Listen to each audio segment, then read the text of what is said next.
The Battle of Plassey. Siraj ud Daulah became the nawab of Bengal in 1756 में वो नवाब बन गया, राजा बन गया। He at once ordered British to pay revenue.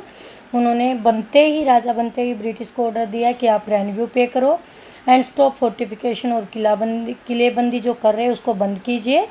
With the help of his 30 soldiers he captured the official of the English factory of Qasim बाज़ार।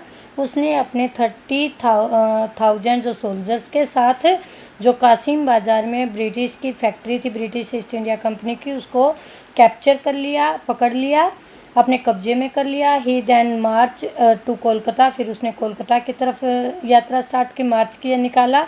To establish control over the company fort there, और क्या करने के लिए, establish स्थापित करने के लिए, कंट्रोल किसके ऊपर, जो कंपनी फोर्ट किले हैं उनके ऊपर। कहाँ? कोलकाता में। After all the fall of Kolkata, उसने यानी कि सिराजुद्दौला ने पूरी तरह से कोलकाता के ऊपर कंट्रोल कर लिया और कोलकाता पर ब्रिटिश ईस्ट इंडिया कंपनी का कंट्रोल ख़त्म हो गया।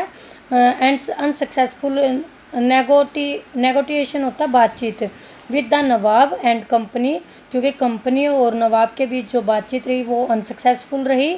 The company send force under the Robert Clive, तो नवाब के अगेंस्ट कंपनी ने अपनी फोर्स भेज दी, किसके अंडर कंट्रोल, रॉबर्ट क्लाइव इसका कमांडर बना। Finally Robert Clive led the army against Sirajuddaulah at the battle of Plassey. कहाँ युद्ध हुआ? बैटल ऑफ प्लासी, प्लासी के स्थान पर।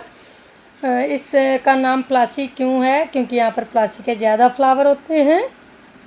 1757 में प्लासी के प्लेस पर युद्ध लड़ा गया, किसके बीच? सिराजुद्दौला और रॉबर्ट क्लाइव यानी ब्रिटिश ईस्ट इंडिया की फोर्स के बीच में। द नवाब वॉज डिफेटेड, नवाब इस युद्ध में हार गया। By the British despite having a large force, हालांकि उसकी जो आर्मी थी वो ब्रिटिश से ज़्यादा थी।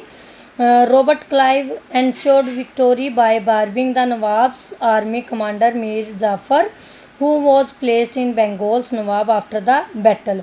क्यों? क्योंकि उन्होंने रिश्वत दे दी थी। जो कमांडर था, आर्मी कमांडर था सिराजुद्दौला का, मीर जाफ़र ने सिराजुद्दौला को धोखा दे दिया और उसने किसका साथ दिया? ब्रिटिश का। क्योंकि रॉबर्ट क्लाइव को पता था कि डायरेक्ट हम इसको नहीं हरा सकते, क्योंकि आर्मी भी अच्छी है और स्ट्रॉन्ग पर्सन है, ठीक है। तो उसने उसके जो कमांडर था, उसकी सेनापति था, उसको ही अपनी तरफ मिला लिया रिश्वत देकर। क्या रिश्वत दी? कि इसके मरने के बाद हम आपको क्या बना देंगे? नवाब बना देंगे। तो कौन जीत गए? ब्रिटिश।